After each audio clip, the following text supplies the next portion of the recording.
미국의 사업가이자 변호사였던 호레이쇼 스패포드는 사업에 실패를 했습니다. 그래서 도저히 미국에서 재기하기 어렵겠다 싶어서 내 딸과 아내를 이제 영국으로 가는 배를 태워서 먼저 보냅니다.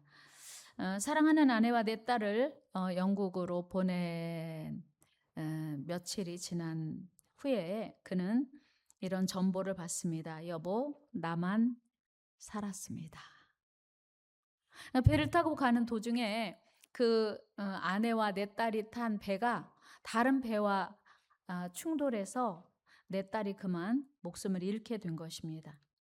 아내만 극적으로 구출된 이후에 남편에게 비보를 보내고 그 비보를 전해들은 스패포드는 급히 배를 타고 영국으로 아내를 만나러 가던 중에 사랑하는 딸들을 삼킨 그 바다를 지나가게 됩니다.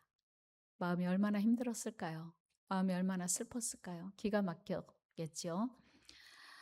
그러나 스패포드는 그 자리에서 찬송과 가사를 쓰기 시작했어요. 그 찬송이 오늘 우리 예배 때 드린 413장입니다. 내 평생에 가는 길 순탄하여 늘 잔잔한 강 같든지 큰 풍파로 무섭고 어렵든지 나의 영혼은 늘 편하다. 내 영혼 평안해. 내 영혼 평안해. 여러분 이해가 되십니까? 지금 사랑하는 내 딸이 지금 내가 지나가고 있는 이 바다에서 죽은 거예요. 그 바다를 다시 아버지가 지나가면서 가슴이 터지도록 사랑하는 딸들의 이름을 부르면서 통곡할 법한데 그 기가 막힌 상황에서 말도 안 되는 상황에서 나는 요동하지 않겠다. 흔들리지 않겠다. 이런 고백의 찬양을 가사를 쓴 겁니다. 이 말도 안 되는 슬픔 속에서 스패포드는 어떻게 자기 영혼이 편하다고 고백할 수 있었을까요?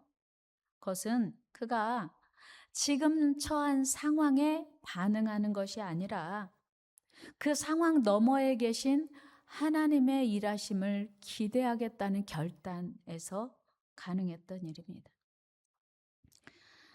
모든 상황을 주관하시는 하나님만을 신뢰하고 이 말도 안 되는 기가 막힌 상황을 허락하신 하나님께서 도대체 무슨 계획이 있어서 무슨 뜻이 있어서 나에게 이런 시련을 허락하실까라고 낙심하고 절망하거나 하나님을 원망하지 않고 그럼에도 불구하고 내 영은 흔들리지 않고 평안하다고 노래할 수 있었을까?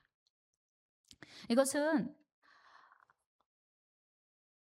우리 일생을 주관하시는 하나님을 신뢰하는 사람만 할 수 있는 믿음의 고백입니다. 여러분, 우리가 성경을 읽다 보면 도저히 말이 안 되는 상황을 만나는 사람들을 보게 됩니다. 그 중에 한 사람이 오늘 본문의 다윗입니다. 오늘 본문 시편 57편은 다윗의 시입니다. 표제를 보면 제목이 이렇게 기록되어 있어요. 다윗이 사울을 피하여 굴에 있던 때.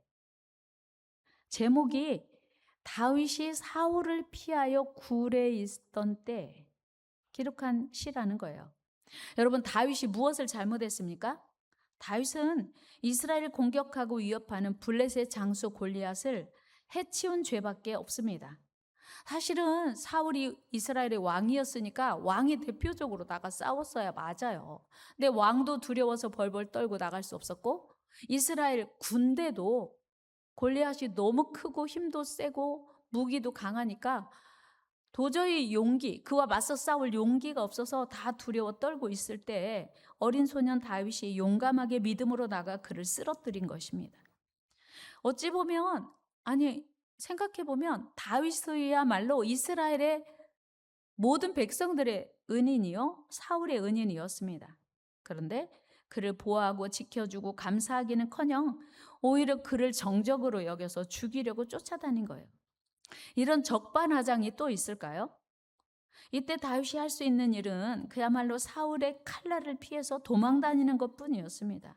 여러분, 한 달, 두 달도 아니고 1년, 2년도 아니고 무려 10여 년 그 이상 동안 다윗은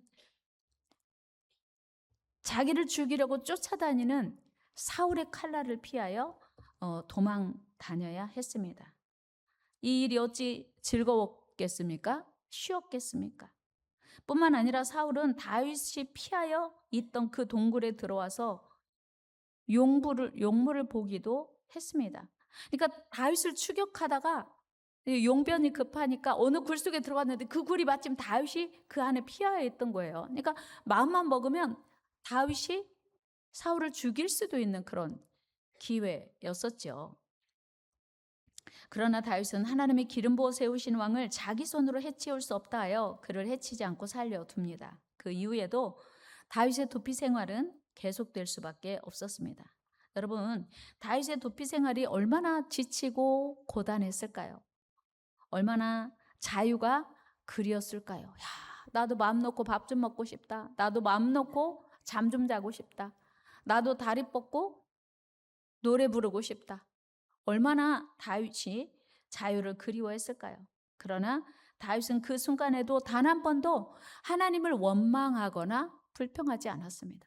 자기를 죽이려고 쫓아다니는 사울을 미워하거나 원망하지도 않았습니다. 그렇다고 어쩌다 내 신세가 이렇게 되었나 하고 신세 한탄을 한 것도 아닙니다.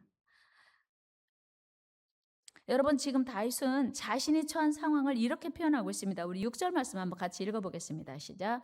그들이 내 걸음을 막으려고 그물을 준비하였으니 내 영혼이 억울하도다.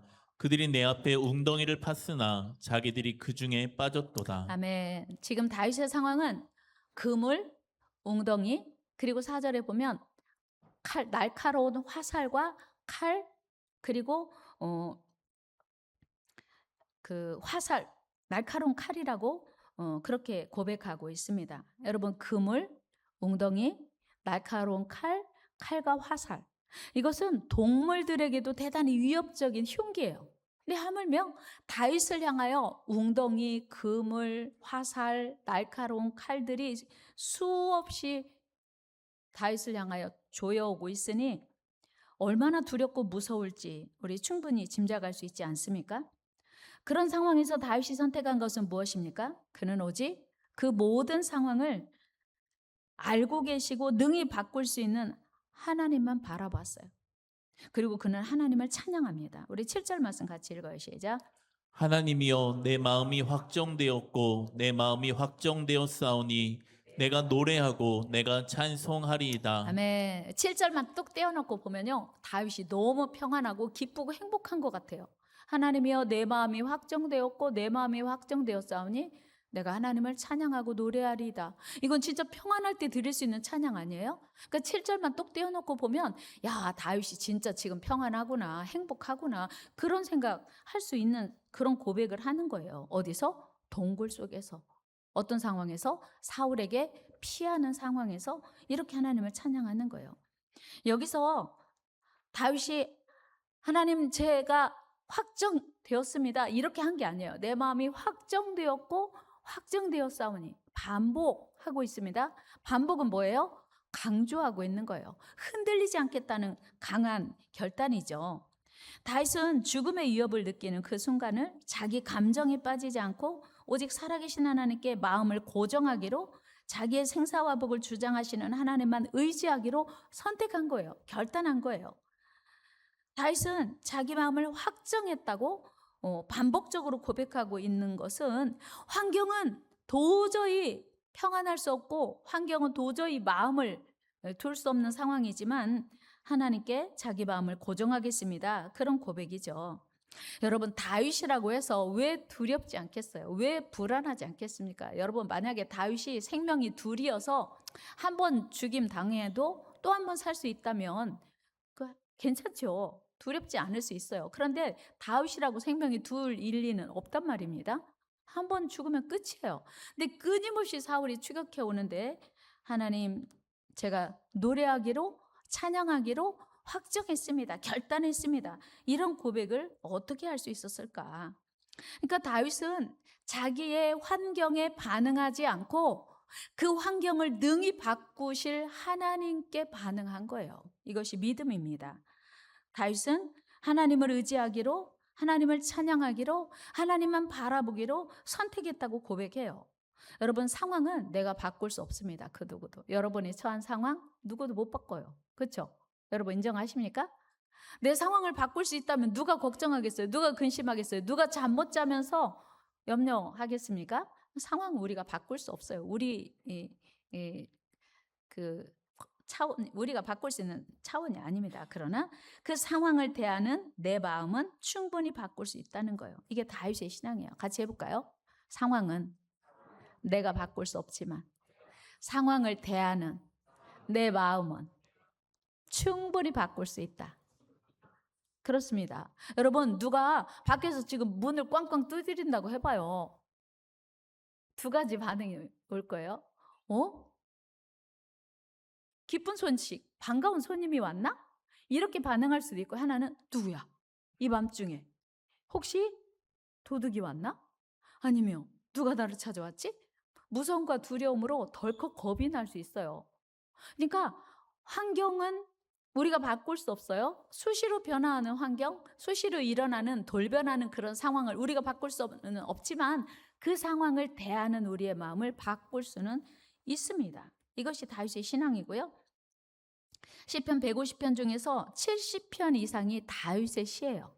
그런데 그 대부분의 시가 평안하고 행복할 때 노래한 시라기보다는 불안하고 불편하고 고통스러울 때 쓴 찬양이에요. 여러분, 우리가 다 잘 아는 시편 23편을 보면 여호와는 나의 목자시니 내가 부족함이 없으리로다. 그가 나를 푸른 초장 쉴만한 물가로 인도하시는도다. 그러면 여러분 머릿속에 뭐가 그려져요? 시냇물이 절절 흐르고 파란 풀밭이 펼쳐진 그런 그 한가로운 그런 상황이 여러분 머릿속에 그려지잖아요. 그런데 이어지는 다윗의 고백이 뭐냐면 내가 사망의 음침한 골짜기로 다닐지라도 해를 두려워하지 않을 것은 주께서 나와 함께 하심이라. 가만히 있어봐. 이게 뭐야?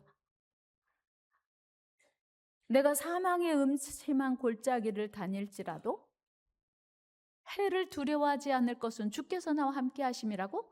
그러면 여러분, 우리가 다윗이 앞에서 고백했던 푸른 초장과 쉴만한 물가가 머릿속에 펼쳐지다가도 다시 지금 사망의 음침한 골짜기? 그러면 지금 다윗의 상황이 그야말로 행복하고 그야말로 안전한 상황이 아니라는 걸 알게 돼요. 여러분, 정말 행복할 때 내가 사망의 음침한 골짜기를 다닐지라도 해를 두려워하지 않을 것은 주께서 나와 함께 하시면 이 고백 안 나옵니다. 정말 힘들고 어렵고 고통스럽고 지쳐 있을 때 내가 사망의 음침한 골짜기를 다닐지라도, 이거 다윗의 상황인 거예요. 시편 23편을 고백하는 다윗의 상황이 사망의 음침한 골짜기에 있는 겁니다. 그런데 믿음으로 애써 고백하고 선포하는 거예요. 뭐라고? 내가 사망의 음침한 골짜기를 다닐지라도 해를 두려워하지 않겠다. 믿음의 선포입니다. 믿음의 결단이에요. 다윗은 힘들고 어려울 때마다 하나님을 바라보았고 하나님을 의지하는 선택을 했습니다. 한 청년이 인생의 갈림길에서 고민하다가 한 노인을 찾아왔습니다. 그 노인이 종이 한 장에 2개의 길을 그려놓고 이렇게 말했습니다. 이보게, 한쪽 길은 쉽고 넓은 길이라네. 다른 한쪽 길은 좁고 험한 길이라네. 쉬운 길은 지금은 편하지만 목적지에 이를 수가 없어. 그러나 좁은 길은 지금은 힘들지만 반드시 목적지에 이르게 된다네. 어느 길로 갈 것인가? 선택은 자네가 하세. 그리고 그 결과에 대한 책임도 자네가 지는 거야. 그렇습니다, 여러분. 지금 내 상황이 어렵고 힘들다고 눈물 짓고 한숨 지으며 낙심하고 포기할 것인지, 어렵고 힘들어도 하나님 안에서 다시 용기를 내어 도전할 것인지는 내가 선택하는 거예요. 그리고 그 결과도 내가 책임져야 합니다. 그래서 선택은 신중해야 돼요. 오늘의 선택이 미래를 좌우하기 때문에. 예전에 순간의 선택이 10년을 좌우한다고 했어요. 그런 가전이 아니라 여러분, 오늘 내가 어려운 상황 속에서 낙심하고 절망할 것인지 나의 삶을 책임지실 수 있는 하나님을 선택할 것인지가 영원을 좌우해요. 영원을.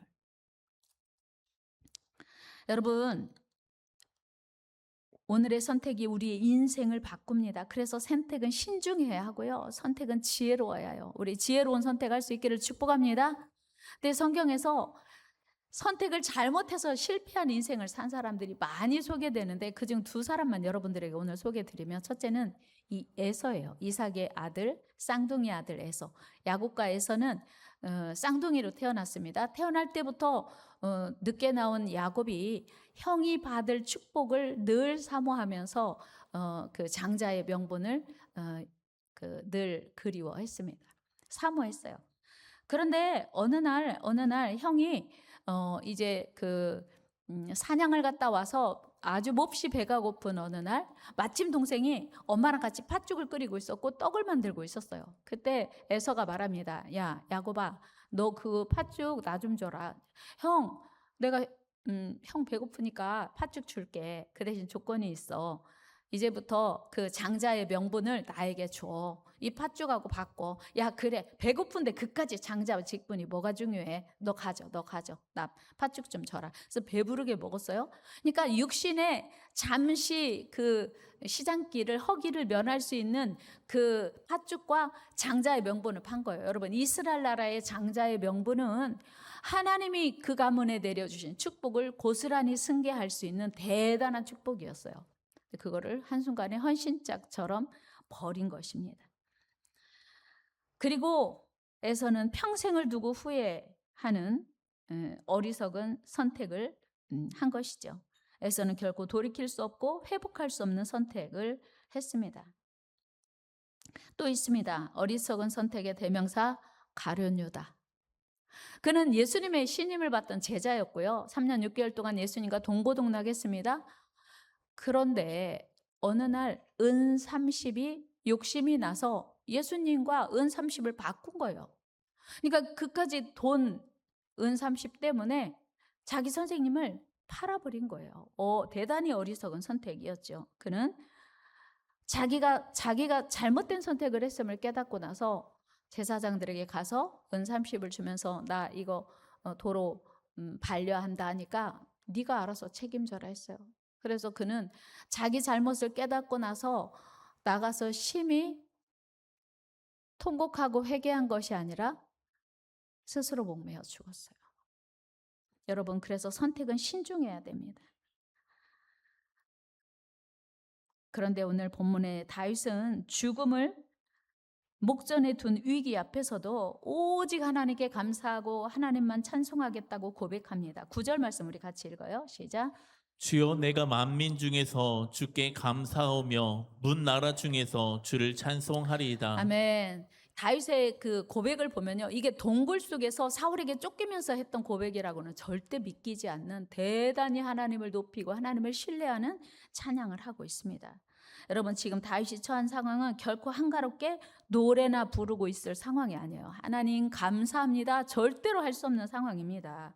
그러나 다윗의 선택은 오직 하나님께 나아가기로, 오직 하나님만 바라보기로, 오직 하나님만 의지하기로 결심한 겁니다. 오직 하나님만 높이기로 다윗은 선택했습니다. 이것이 다윗의 신앙이었습니다.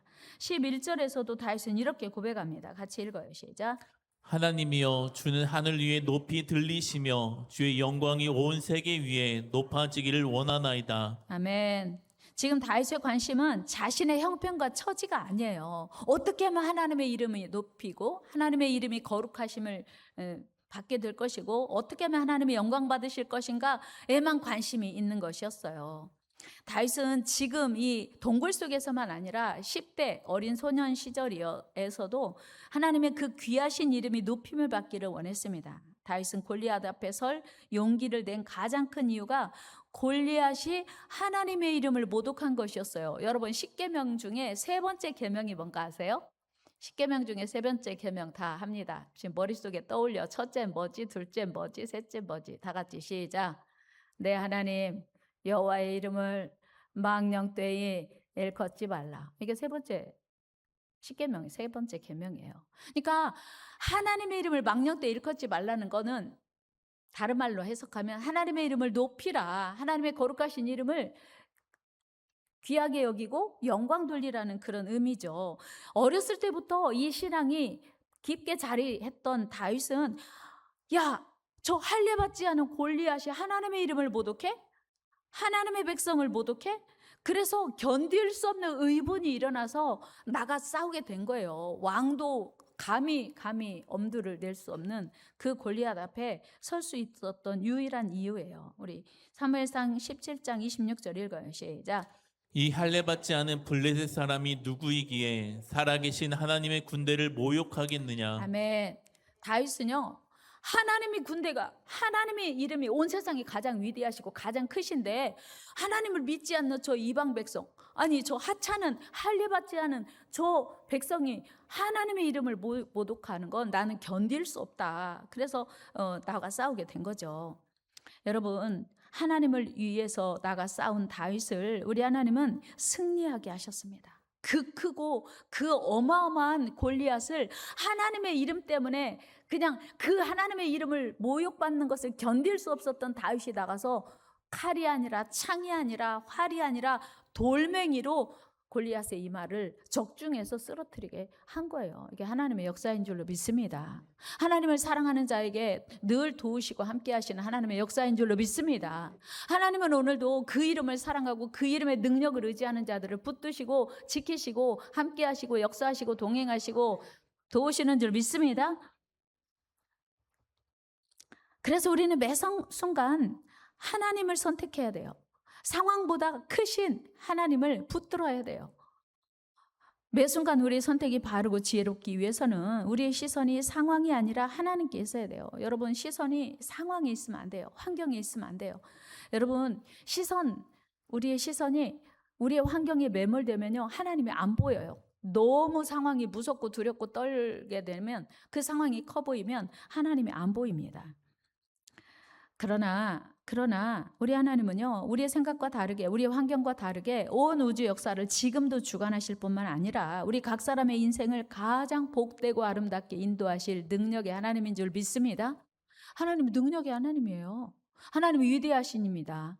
하나님은 살아계십니다. 말만이 아니라 여러분이 믿음으로 고백하면 여러분 삶에 그렇게 역사하실 줄 믿습니다. 그 하나님을 신뢰하는 사람은 지금 처한 상황이 어떠하든지 오늘 하나님께 찬양할 수 있고요, 감사할 수 있어요.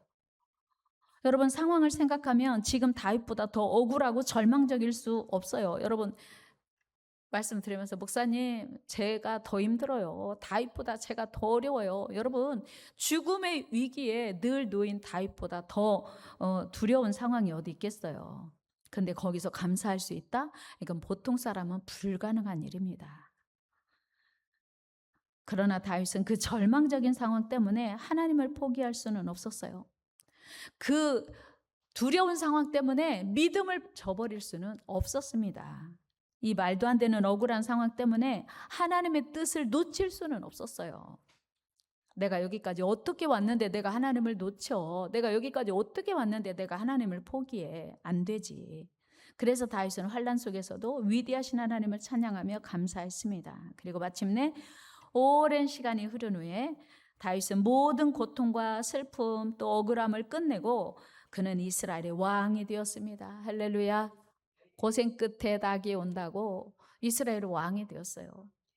여러분, 절망 속에서 다윗의 흔들리지 않는 확신이 무엇이었습니까? 그것은 바로 57편 2절 고백인데요. 같이 한번 읽어봅시다. 시작.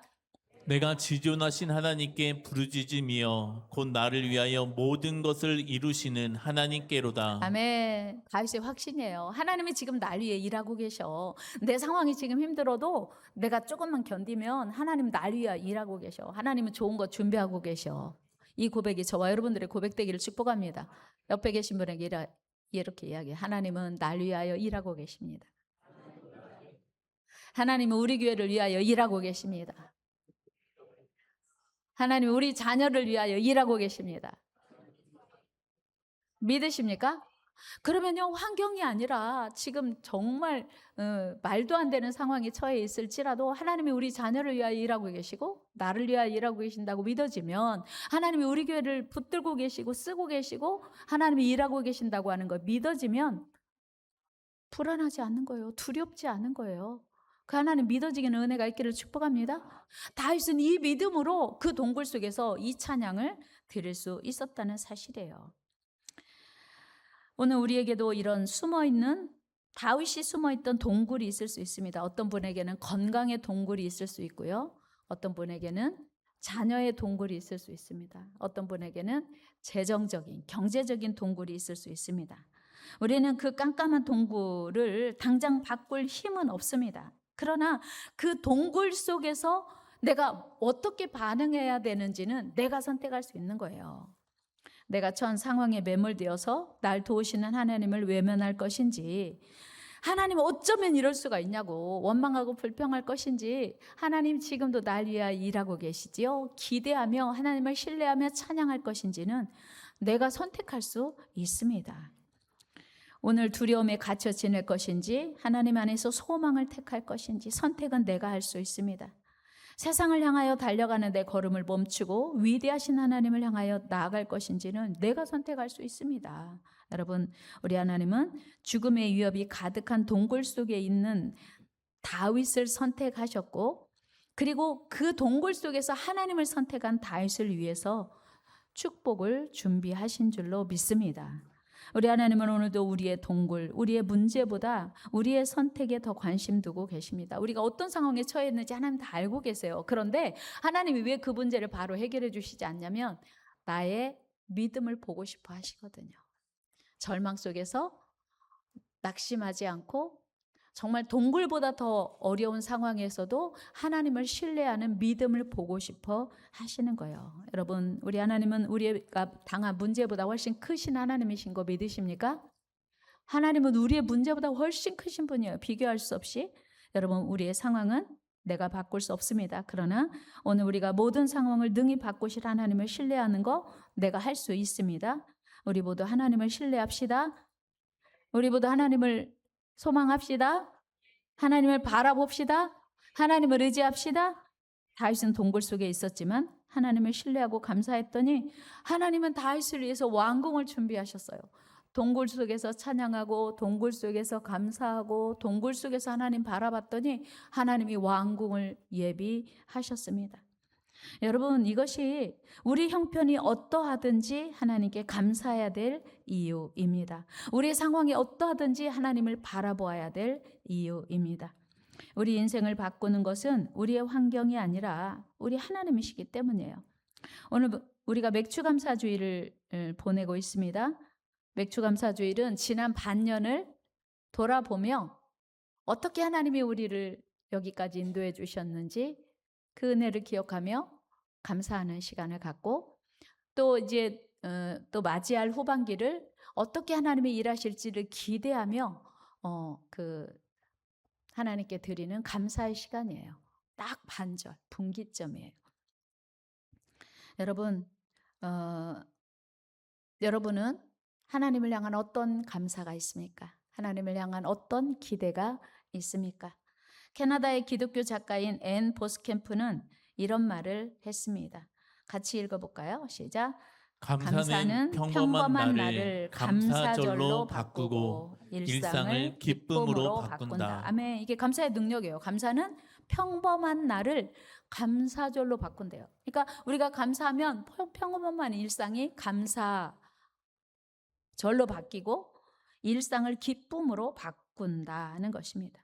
여러분, 감사가 우리의 일생을 은혜로 바꾸고 기쁨으로 바꾼다는 사실이에요. 그래서 지혜로운 사람은 가장 쉬운 길을 선택하는 사람이 아니라 하나님이 기뻐하시는 길을 선택한대요. 한번 해볼까요? 지혜로운 사람은 오늘 쉬운 길을 선택하는 것이 아니라 하나님이 기뻐하시는 길을 선택합니다.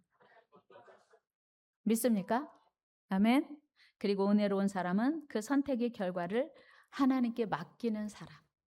이런 은혜가 저와 여러분 안에 있게 되기를 주의 이름으로 축복합니다. 우리 모두 넘치는 감사로 마침내 승리하시고 정말 우리 감사가 인생을 어떻게 바꾸는지 여러분들이 증인되기를 주의 이름으로 축원합니다. 상황과 상관없이 감사하는 저와 여러분 되기를 축복합니다. 시편 57편 7절 같이 읽고 기도하겠습니다. 같이 읽어요. 시작. 하나님이여 내 마음이 확정되었고 내 마음이 확정되었사오니 내가 노래하고 내가 찬송하리이다. 찬송하리이다. 아멘.